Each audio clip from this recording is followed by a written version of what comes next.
These are the times, said Thomas Paine, that try men's souls. And they're trying ours now. This is a fateful moment in the history of the West. We've seen divisive elections and divided societies. We've seen a growth of extremism in politics and religion, all of it fueled by anxiety, uncertainty, and fear of a world that's changing almost faster than we can bear, and the sure knowledge that it's going to change faster still. I have a friend in Washington. I asked him, what was it like being in America during the recent presidential election? He said to me, well, it was like the man sitting on the deck of the Titanic with a glass of whiskey in his hand, and he's saying, I know I asked for ice.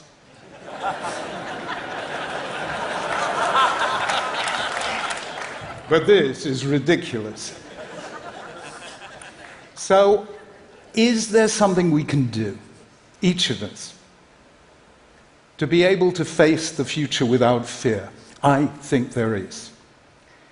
And one way into it is to see that perhaps the most simple way into a culture and into an age is to ask, what do people worship? People have worshipped so many different things: the sun, the stars, the storm.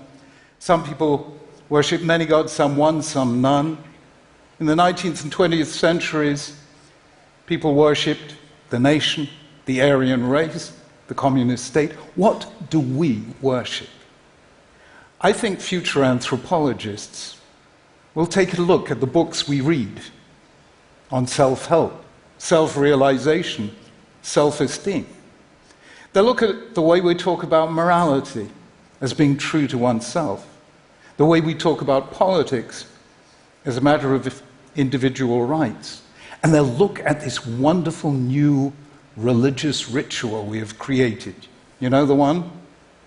Called the selfie.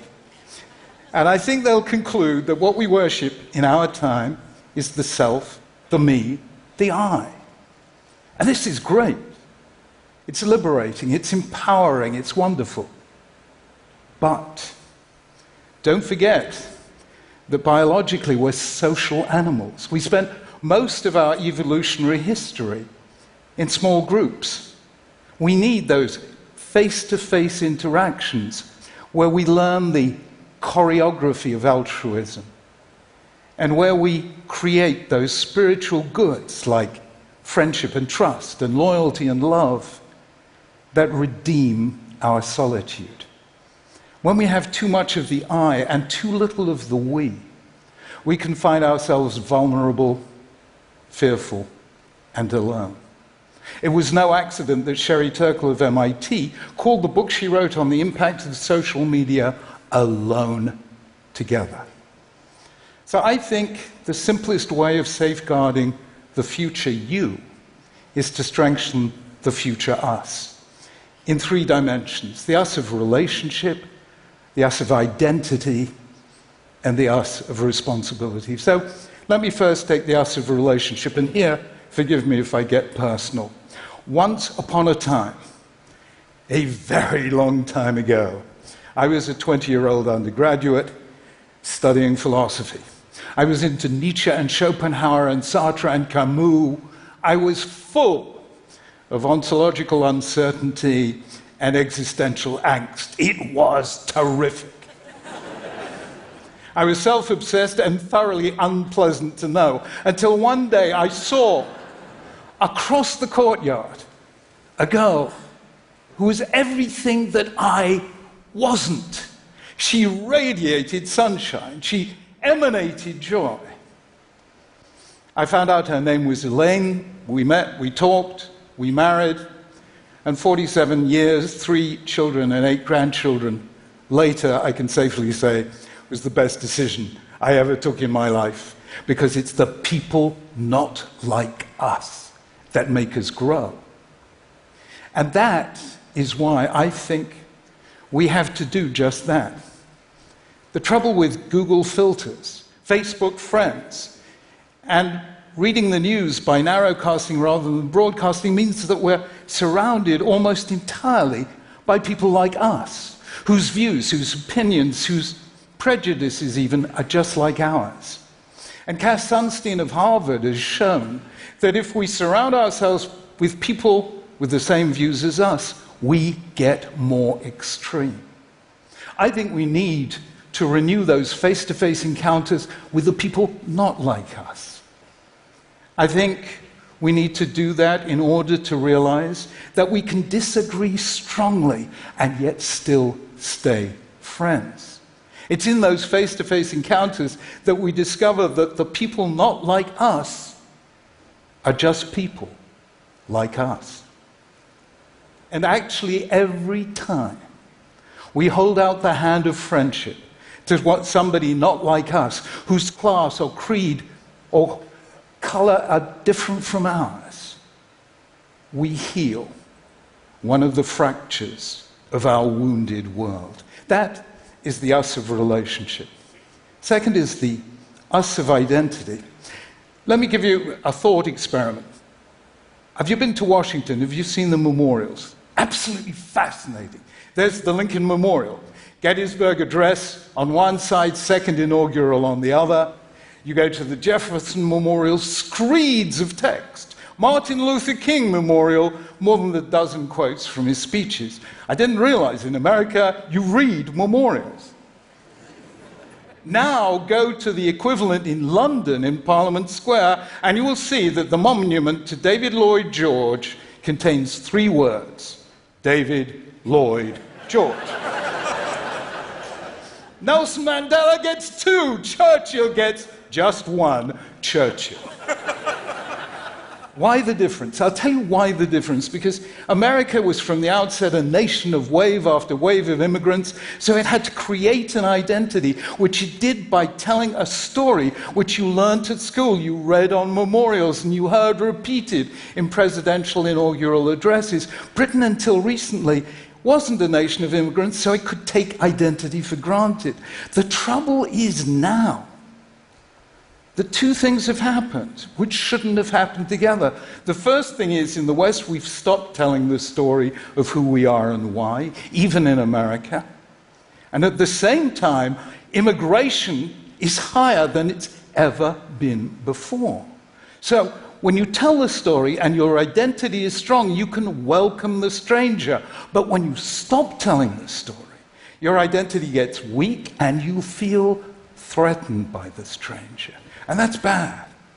I tell you, Jews have been scattered and dispersed and exiled for 2,000 years. We never lost our identity. Why? Because at least once a year on the festival of Passover, we told our story and we taught it to our children, and we ate the unleavened bread of affliction and tasted the bitter herbs of slavery. So we never lost our identity. I think collectively we've got to get back to telling our story, who we are, where we came from, what ideals by which we live. And if that happens, we'll become strong enough to welcome the stranger and say, come and share our lives, share our stories, share our aspirations and dreams. That is the us of identity. And finally, the us of responsibility. Do you know something? My favorite phrase in all of politics, very American phrase, is we the people. Why we the people? Because it says that we all share collective responsibility for our collective future. And that's how things really are and should be.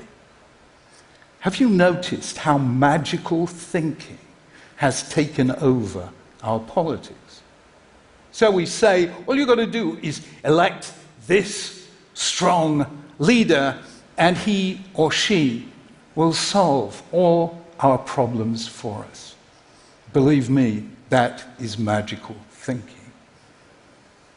And then we get the extremes, the far right, the far left, the extreme religious and the extreme anti-religious, the far right dreaming of a golden age that never was, the far left dreaming of a utopia that never will be, and the religious and anti-religious equally convinced that all it takes is God or the absence of God to save us from ourselves.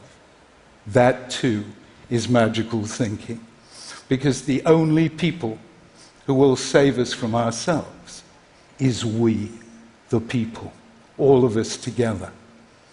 And when we do that, and when we move from the politics of me to the politics of all of us together, we rediscover those beautiful, counterintuitive truths that a nation is strong when it cares for the weak, that it becomes rich when it cares for the poor, it becomes invulnerable when it cares about the vulnerable. That is what makes great nations.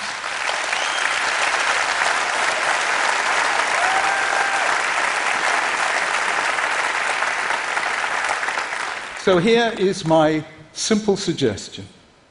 It might just change your life, and it might just help to begin to change the world. Do a search and replace operation on the text of your mind. And wherever you encounter the word self, substitute the word other. So instead of self-help, other help. Instead of self-esteem, other esteem. And if you do that, you will begin to feel the power of what, for me, is one of the most moving sentences in all of religious literature. Though I walk through the valley of the shadow of death, I will fear no evil, for you are with me. We can face any future without fear, so long as we know we will not face it alone. So, for the sake of the future you, together, let us strengthen the future us. Thank you.